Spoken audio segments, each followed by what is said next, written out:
Welcome to Check Out This Guy, a podcast where we talk about guys of all shapes and sizes. This time we're talking about some big guys. Some like real big guys, like I don't know, I said like 7 to 9 feet tall guys. Some big guys.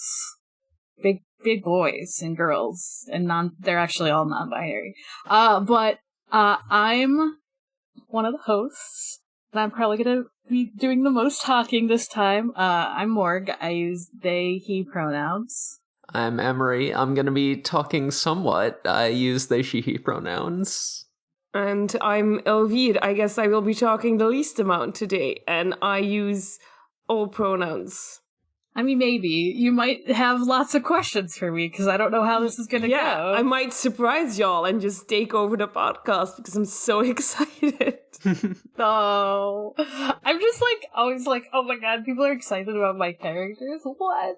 This is crazy. If you didn't want me to be excited about them, you shouldn't have made such good characters. Frankly, I'm happy if people even listen to the podcast. They don't have to be enthusiastic. I'm just like, yeah. Shout out to my one friend that actually listens to my podcast. Oh my god. If you listen to me talk about Gilly for an hour and not get mad at me, then I'm like, yeah, solid. Hell good yeah. Podcasting. Speaking of Gilly, this is not going to be quite in the same... It's going to be in the same setting that Xenu and Gilly are in, but it's going to be several years into the future. Mm-hmm. What do we say, like 20 years? Yeah, about 20. Yeah, so, because we did a second campaign that we're calling, either, the Isoverse. We'll talk more about it, especially with, Spike on, because they're the DM, but it's if you've heard us talk about all the lights in the sky, or if we talk about void stuff, a lot of that has to do with the second campaign. And that's when I hopped on, because they were like, we need more players, do you want to play? I'm like, hell yeah, dude. I haven't played a tabletop game in a billion years. That's not true, but it had been a while. And in Fellowship, you make you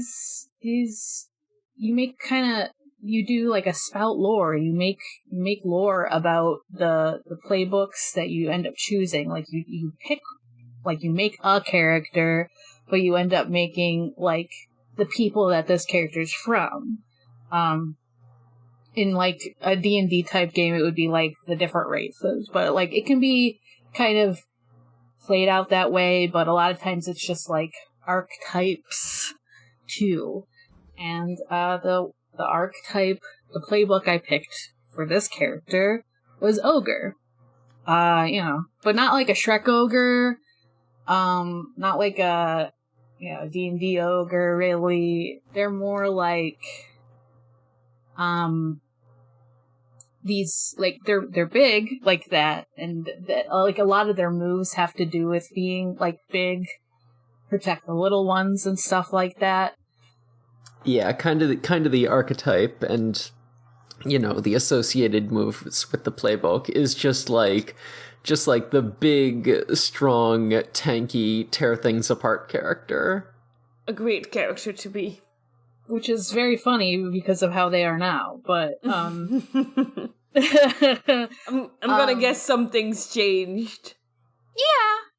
They just went in a different direction than I was expecting, but, that's fine. So, I made this group of people. They live on a planet with, there's 2 major, races, I guess, of people on the planet. Ogres and elves. Elves are something that we'll probably wait on, because that's a friend of the show, Patrick's area of expertise, but the ogres are these. They started off as animals that live in you know, like I made them like forest animals. It's kind of branched out a lot, but like a lot of creatures that, you know, live in those kind of like temperate kind of climates. But they end up getting, like touched by this like dark void energy, but instead of like something like hurting them or like devouring them as it, you know, this void has done to other things in our campaign, it ends up changing them, and it like makes them like strangely more unified. Like all these creatures, they kind of end up like taking those like the animals and making them into like a big furry like kind of demon looking character. Like they get, you know, they get the like the long arms and legs, the claws, and the like the tail with the little like silly triangle on them and the little demon horns, but they still like retain their animal features from before. So yeah, no, they're all like big ol' anthros, you know, with like the horns and tails, and most of them are herbivores, right?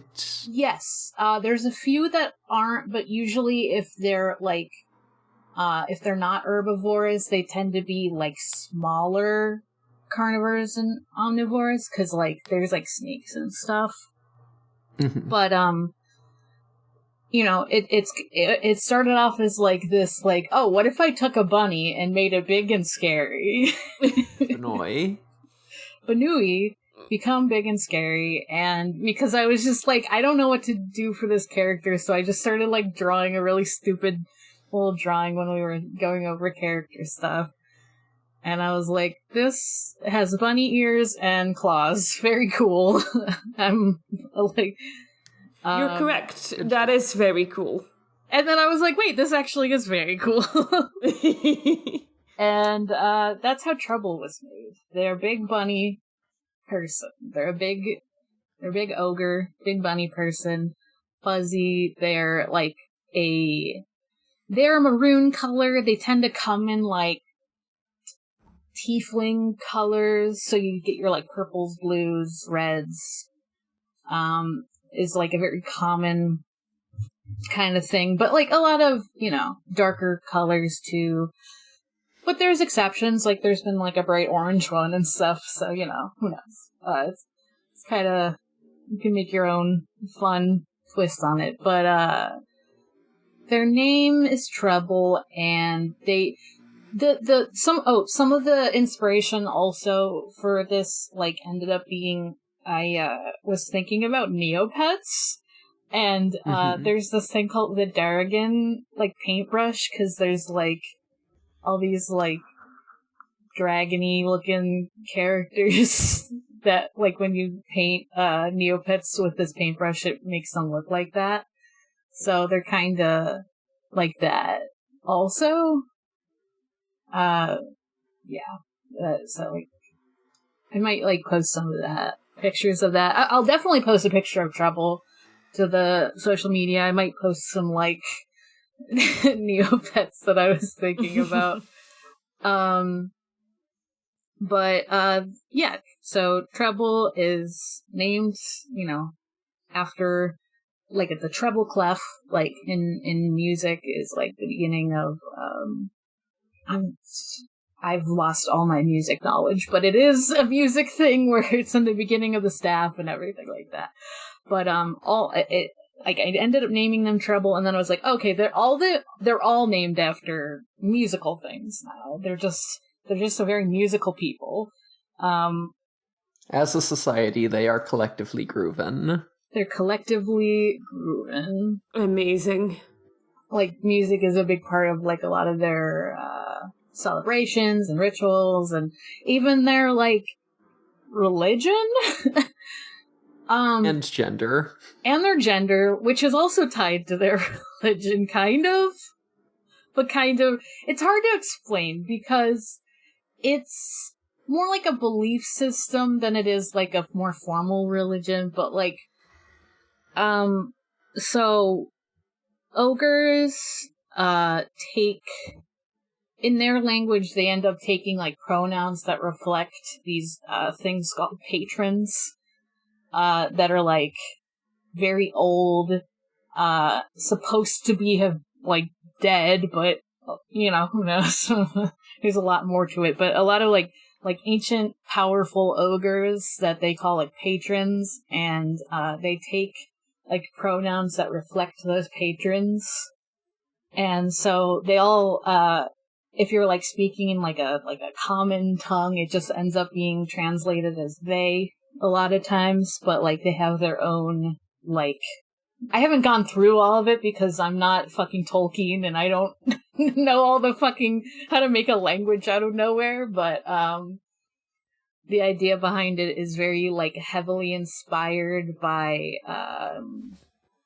Friends at the Table have like these aliens that are kind of like fish people that kind of do that. They have like Applecine or something. It's been a little bit since I've listened to those. Apologies, because I'm sure we have a couple fans of the podcast, but I took that and I made it so there's a lot of like spotty history about the patrons, but they're like, oh, I want to reflect what they symbolize, and all the patrons have like two things that they kind of end up being like connected to. One thing that's like music related, and one thing that's like more what you would think of as like a connected to a god, I guess. So one of the first ones I came up with was the patron of death and dirges. So like they're kind of like they would be like the death god in like another like group of people. There's also, there's a bunch of them. I have like a whole list of them. Some of the ones I can remember off the top of my head are like the patron of pop and prophecy, the patron of ska and summer, who's important to Treble because that is the one that their pronouns come from. So Treble's instrument that they like started the campaign with was a trombone. They were a trombone player, and they did the ska horns. Mm-hmm. Treble would be a good trombone player. They got those long arms. Yeah, exactly. But they grew up in like playing in like bands and stuff with friends, so they kind of can play a bunch of different instruments, but they kind of all go back to trombone. It all goes back to trombone in the end. No, but what else? So a little bit more about Treble. Treble is just, they would be like, I'm just a regular ordinary ogre, and then, something happened where they and one of their elven friends, Arla, end up going on an adventure because a star crash landed on their planet, and they went to go wish on it, and I don't remember what Arla wished for, but I know Treble wished for, like, making friends easier, making more friends. And so they got an alien power to make it. That's what we're all wishing for. So true. They got an alien power to make friends easier, which is one of the Squire playbook powers, which is very funny. Because it's like, they're very like gentle giant, like stereotypes kind of, but like, yeah, I don't know, they're fun. And yeah, they end up running into a bunch of other people. That's how they meet Emery's character Vortex, and Dan's two characters, Ryan Gamble, and it's just a whole mess of people, Yeah, because if I'm remembering correctly, what was it, Ronnie and Gamble's ship that accidentally crashed into the as of then unnamed ship, Yes. because it just kind of teleported in out of nowhere. And the section of the ship that had Vortex's lab on it got kind of knocked off, and it crashed into the planet, as did Ronnie and Gamble's ship. So that's what the shooting star was, I think. I think it was also the Lightstone. Right. Yeah, the Lightstone. Because I think Vortex might have been working on the Lightstone in her lab or something. Yeah, I think so. But yeah, and it's, like, because of all that stuff, like, they also ran into some, like, void beasts for the first time and fought them, and they were like, what the hell is this thing? Why does it look like that? You know, think of a big, scary blob shadow monster that, and, you know, you think about it and you're like, Trouble has some similarities, maybe, but maybe don't think about it for too long. That's what Trouble said. Don't think about it. I'm so good at not thinking about things. Yeah, I guess for a more comprehensive description of like what the void is, go back to our first Fellowship Isoverse episode about void lore. Void lore. It's just funny because the void is still something that is, like, we're still figuring out what it is, like, to this day in our campaign, because it keeps changing and growing and learning. Yeah, it keeps making up new little guys to give us trouble. Yeah. So Trouble was kind of just, like, in the group, and they, like, thought, you know, they were like, I'm the fight stick. I'm the big guy. I'm gonna, like, throw things aside, protect the little ones, be kind of reckless about it.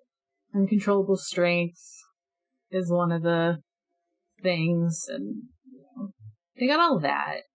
So a lot of this stems from like, there's a what is the ogre is like one of the questions for the playbook. And one of the ones for ogre is the underworld. Your people are demons, clearly monstrous, with features like horns or tusks or colorful skin or extra eyes. They have other stuff with it that I totally forgot about because I went in a completely different direction, but it does say when you make a deal with someone, you can make a blood pact. So no extra eyes? What? So no extra eyes? I didn't make one with extra eyes. I know. Rip. I'm a failure. I was like, I put enough in this guy. You'll have to crash your campaign and make it happen somehow. Honestly, it's very... The way ogres end up being, like, more voidy than I expected, it makes it very easy to be like, yeah, you probably could just have more eyes, couldn't you? Yeah. Yeah, they value music and performance highly. They were made by animals falling through pocket dimensions.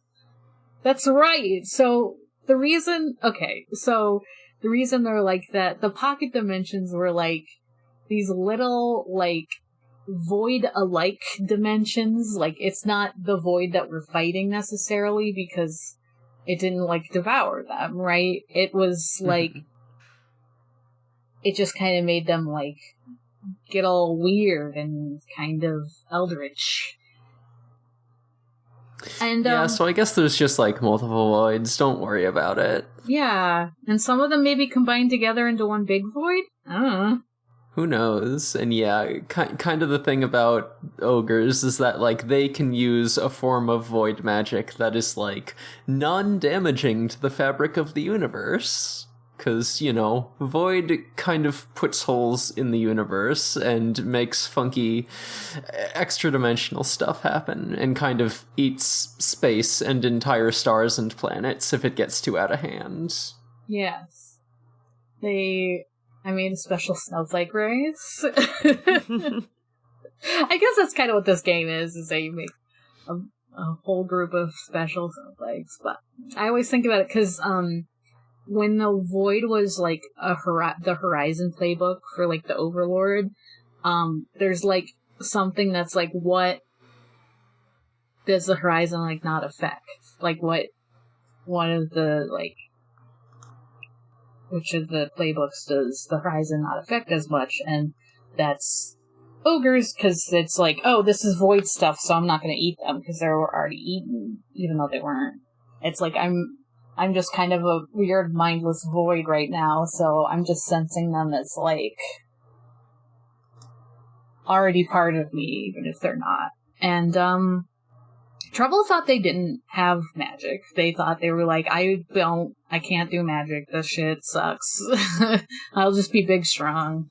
But then they found out they can do magic, because when there was a funny little adventure where they like swapped bodies with their elven friend Arla, and were like, oh, I can just see magic in every single person. This is crazy. And then they saw themselves, which Arla in Treble's body, and were like, hey, why is there just like a dark, shadowy hole where I should be? This is really fucked up. Mm-hmm. Okay, and then, you know, we solved the problem. We swapped our bodies back. That's, you know, fun little adventure. And Treble was kind of like stuck with that knowledge. And then they kept getting like spooky whispers in their head from Void. Spooky. And they're having dreams about it. And then when they get like, well, mechanically, they get their Destiny playbook. They get the Archangel playbook. I can talk. So they go from, but they're like the angels in the same way that like you think it's more like the really fucked up angels instead of the like ones with wings. I mean, Trouble kind of is just Trouble with wings now, but the way the wings came out is that they were like weird Void stuff. And so there's kind of a weird like Eldritch Cthulhu type vibe there, even though they're just like black inky wings that came out of like their arm. Mm-hmm. Their shoulders, I guess. They did. Yeah, they kind of had like a little body horror moment where it's like, what are these new holes in my shoulders? What's going on? They accidentally actually like scratched it because they had found, first of all, that they can make gates like the rest of their people. So, ogres, like Emery was saying, all have like kind of void magics they can do. And a lot of times to do that, they have like kind of a separate like pocket dimension that they live in on the planet. Sometimes that's a little bit like more funky than like the forest that the elves live in, and they get there by using their claws and making tears in reality is kind of what it ends up being. But yeah, the Trouble found out they could do that, and they found out they could apparently pull void stuff out of their body and fly. So now they can fly, and they have a power word gate. I'm sorry, could you repeat that power word for me? Gate. Oh, okay. I understood gay, and I was like, okay, that's quite a power word. Power word gay. Well, there is a character that has power word goth and Sappho, so... Oh, so good. That'll be for a different episode, because I really want Spike to talk about Sappho goth. I also want Spike to talk about Sappho goth.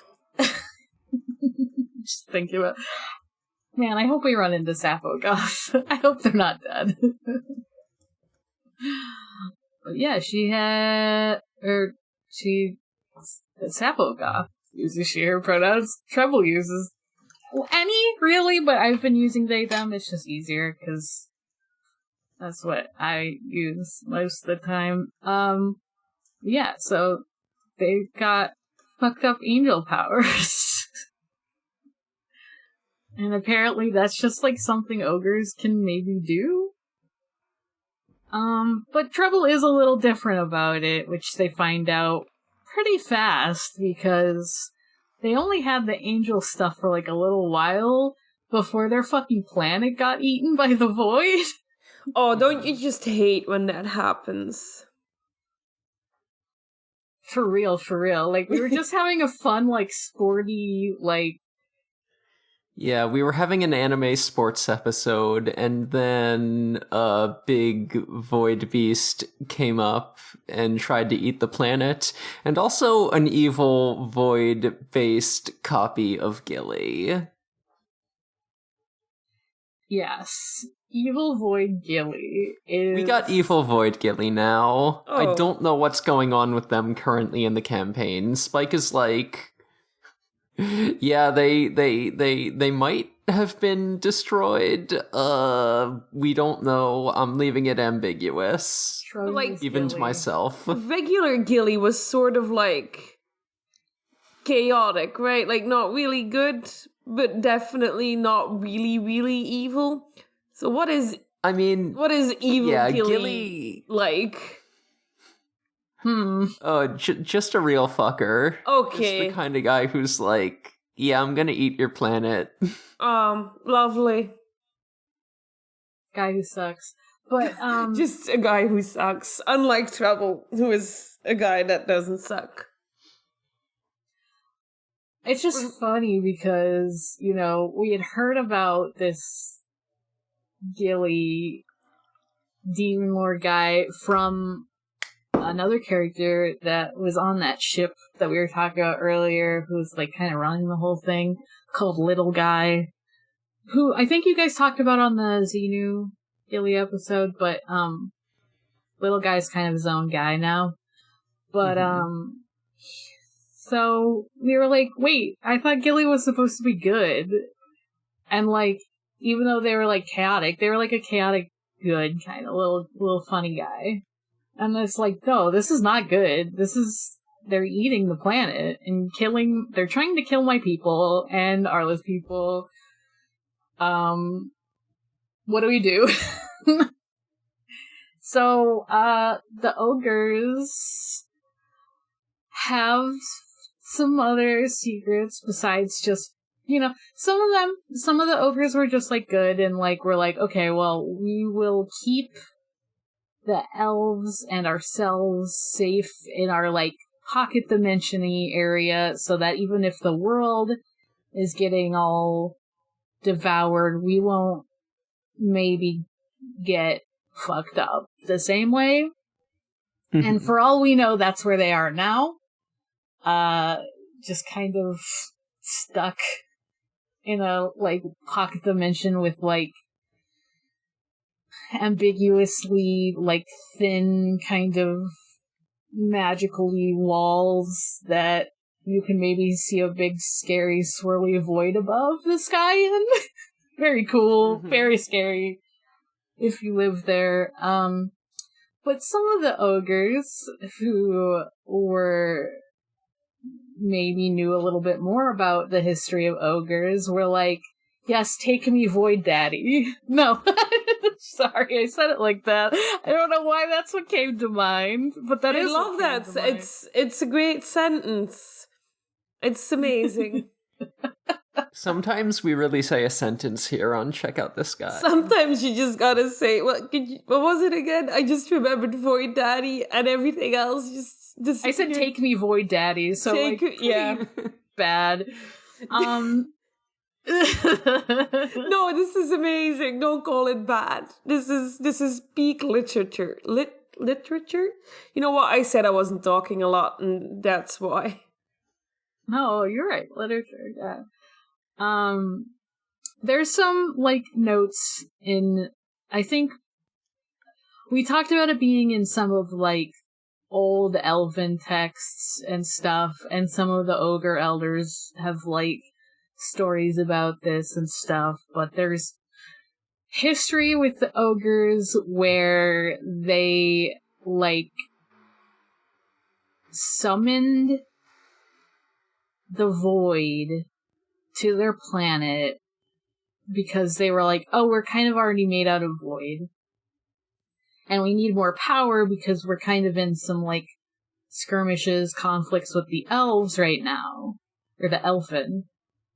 Sorry, there's... it gets weird because there's actual elves, and then there's, like, the fun bird elves that Arla is. Yeah, no, on Iso, which is the location of the first campaign, we have we have, like, elves, which are a lot more like the classic Tolkien fantasy elves, and then on this funky new planet with ogres and elves, the elves are weird bird people with wind powers and detached hands. Yeah. That don't make sense. They're like a kind of a wind spirit and a bird. It's pretty good.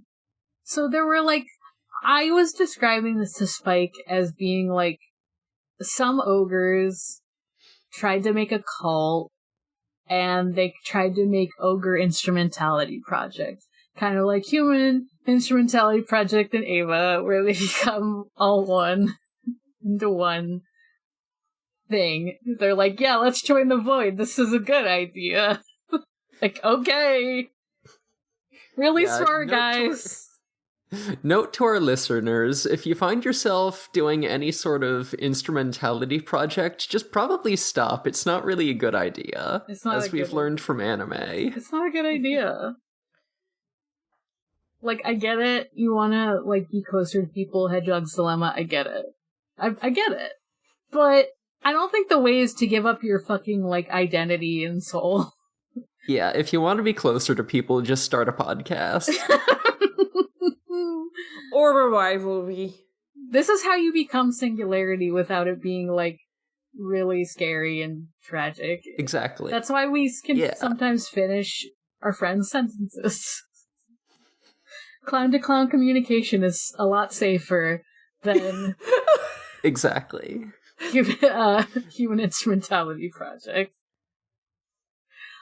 We're getting a lot of banger phrases today. You're saying such deep and existentialist things today, and I'm just trying to keep up. It's just one of those days, you know. I mean, Mork, you're hooked into the main matrix today.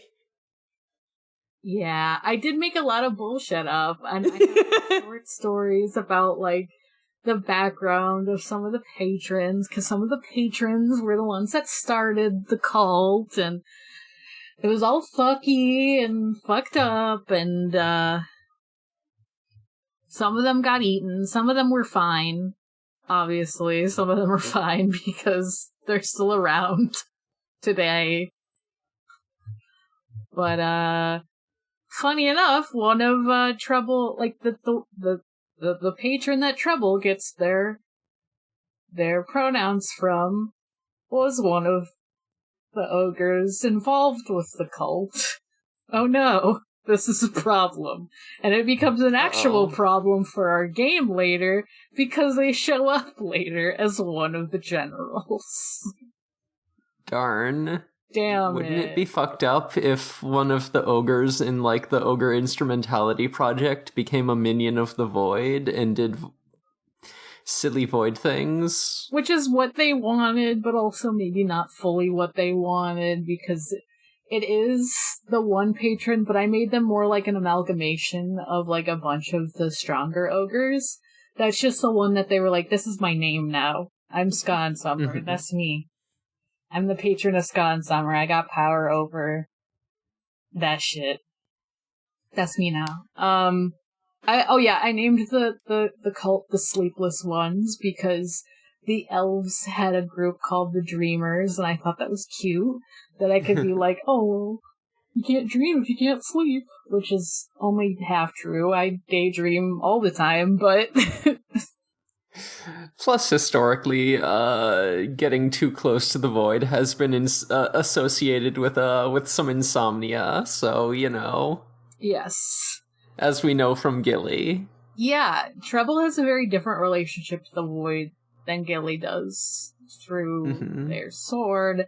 But there was some, like, this is just kind of a background event, but we were talking about it because one of the Archangel powers is that you can make, like, items.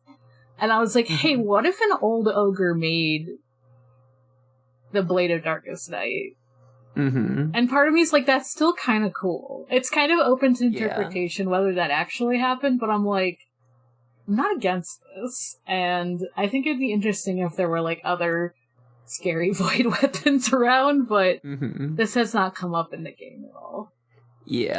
Yeah, when I wrote, like, the initial lore for the Blade of Darkest Night, I did, like, leave open the possibility that, like, other powerful void items could exist, but yeah, it hasn't come up. Any object could be a void weapon if you treat it well enough. Yeah. Any object could become a void weapon if you have a weird enough cult. True. But, there was some, I didn't finish the story fully, but there was, like, other ogres that made items because to, like, kind of go against the weird, like, cult shit, because they were, like, tearing holes and destroying the forest. And, I know at least some of them were, there was a patron of folk and forge, and the patron of alt-rock and alt-rock and arcane, I think. I don't know, I did a fucking stupid, like, I'm just gonna name all these fucking guys, but, so they had, like, arcane magic that wasn't, like, necessarily void magic, and they, like, forged a magic weapon, and it, like, I think they gave it to, like, some of the elves to, like, fight back the encroaching void on their planet. And yeah, then, you know, they were sealed away and, like, taken away, like, more fully by the void. And so after all that shit, the elfin and the ogres had, like, peace, because it was kind of, a lot of it was misunderstandings, because it's like, hey, why do I, when I look at you, you look like a scary, like, void hole in reality instead of cool magic? And it's like, that's just how our magic works. I was like, okay. So, I think there was just a lot of, like, weird distrust, because, like, the way the capital V void, evil void that we're fighting works is that Spike kept describing it as anti-magic. So, if you're, like, a very magical group of people, like the Elfin, with, like, your air spirit stuff, and you're like, oh, these fucking anti-magic weirdos, like, they're gonna kill us or something? And then they're like, oh, no, that they just want to be left alone. And actually, they're very friendly. And, like, oh, we just had to have our, like, woods destroyed to come together and stuff. So, yeah, there's, like, a lot of still, like, open questions about, like, who did this, and who stopped them, and what, you know, what all that means. But I haven't even gotten to the fact that, like, Trouble isn't even an ogre or archangel anymore, because this was a long fucking campaign, and we took the books and we started over again, in a way, even though we kept a lot from those first two books. So we, like, after this whole, like, void incursion onto the elven and ogre planet, I don't know if I actually called it, it's called it keeps getting pronounced different ways, but I think it's like Horus or Haurus. Like, it was a joke on, like, hours. Kind of like how Iso is a joke on isekai. So Horus is, like, when it got all fucked up from the void, we all landed onto Iso, from the first campaign, and we kind of all started over again, but not fully. And Treble's first playbook when we started over was called The Void Caller, and it was a modification of the Lantern playbook, where you, instead of having a little lantern friend that does stuff, Treble had a little void friend who could talk and was, like, made of what their wings had been. It had, like, become, like, this like, blob, and, it ended up having, like, I described it, like, that it had one eye, like, it had an eye that was, like, drawn out of, like, golden light, because, Treble's wings kind of had, like, gold light, like, in the, like, near the beginning of it, because the way their claws, like, open holes in reality is that they, like, have, like, it has, like, a gold, like, outline that's, like, not exactly light magic. We've been calling it holy magic, but it's a little bit, like, unclear of, like, what the difference between them is. It's just, like, these are not the same as light magic that we've shown before, is more kind of what it is. But, and so, like, they kind of use, like, these glowy, like, holy magic and, like, the void magic together so that it doesn't, like, go out of control. And so, like, their wings had that, and then the wings became this little void-like friend that has some glowing bits on it. And Treble named them Nightcore because, like I said, they named things after music stuff. And I was like, Nightcore is a very funny thing to think about. And Nightcore is just kind of a little guy, just a little baby with darkness powers. Yeah. They do a lot of what, like, Treble says, because they're kind of, like, they're connected together. They, like, show up when they're in, their, like, dormant form. They, like, show up as, like, cool tattoos on their arms, that, like, go over top the fur. And they can, like, come out and become a little, like, floaty blob guy, and they can kind of, like, form, like, tentacles to attack and stuff. And they're just, like, they're kind of like a little void beast, but nice. Mm-hmm. And, they're, like, slowly, they talk kind of like, they're like, hi! I'm Nightcore, I like everything, yay! They're just a little guy. They're probably more like, they probably more have, like, teenager energy now than they did when I initially made them. They're growing up so fast. But yeah, so Treble has all this, like, because a lot of it's, like, borrowed from the Lantern playbook, it's a lot of, like, wisdom and guidance, and I felt like that fit, like, the direction Treble was going in. They were more like, I'm gonna guide my friends to victory, and, like, use my void magic for good, and yeah. And, that's kind of where they are now. Like, they've gone through a lot more than that, but I feel like some of it is, like, where I would have to talk more about, like, other people's guys instead of ogre lore. Yeah, I mean, what about Treble's friends? What about the other ogres? Right, yeah, of course. Okay, yes.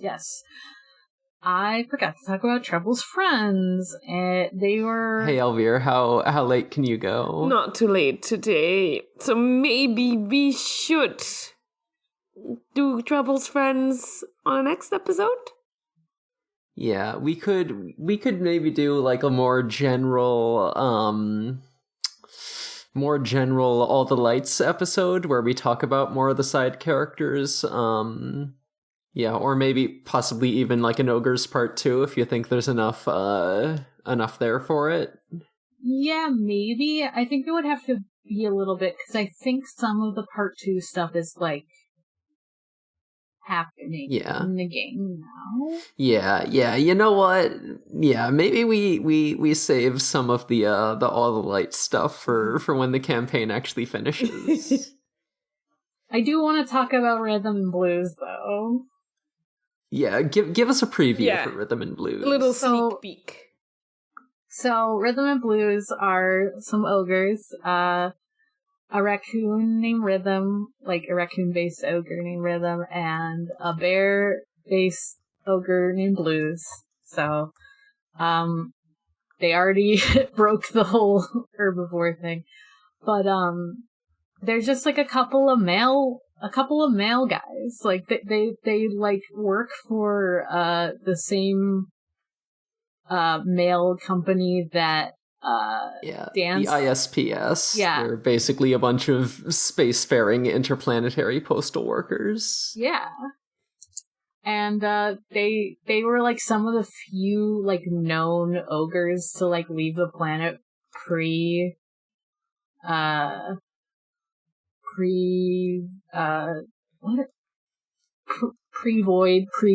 attack incursion. That's the word I was looking for. Pre-void incursion. So they're like, because there's some that are off planet now because they were kind of stranded, but ogres don't like leave that often because there's not that many of them either. So Rhythm and Blues are just like a couple of like funny little weirdos, even though they're big, so they're not little at all. But I keep describing them in my head as just like two like goofy like side characters that are kind of stuck in the middle of all this bullshit. I just have a fun time playing them because Rhythm's kind of like the little like hyperactive-y type like silly guy, and then Blues is kind of like more calm but has like more depression also, and they're dating also, obviously. Yeah, there was some like fun like band drama with Trouble and their friends, and that's part of the reason they left to go work for ISPS. So yeah, I want to like after the campaign I want to write like a reunion kind of thing to see like where they're at, because some other friends that I didn't get to talk about, like there was some tension there, you know. The band broke. Tension. Interpersonal? You know it. But that'll be for another day. I'm sorry, I'm just really tired today. And we have been going for an hour. Yeah, and that's fine. You don't get to hear about me talk about the goth deer named Obo. I will dream about it. You'll just dream about them. It's fine. It's fine. You'll just beam that information directly into my head. Yeah, I'm sure I'll post about it. Let's be real now. So join our Discord, because I might post more about ogres there. Get on there. We're always posting about guys, and so are other people. Love. If you want to see some guys, that's where they're at. It's the only way to talk to Spike, so. Yeah. True. I always forget the order. We go with our own personal ones first, right? Yeah, usually. Okay. It's not super important, though. You can find me at Haunting the Morgue on Tumblr and Blue Sky. You can also find me at Gengar on co-host, and my other podcasts, 44 Degree Zero Watch podcast, and the Sonic Shuffle, a random and holistic Sonic lore podcast. You can find me, wow, I forgot where I am. On Instagram, that's where I'm active. @video_cosplay, or on Tumblr, mattfromcoughton.tumblr.com. I shouldn't watch Wheel of Time right now. I should wait. Anyway, that's all I've got. I'm on for Affinity with the username Space Robot.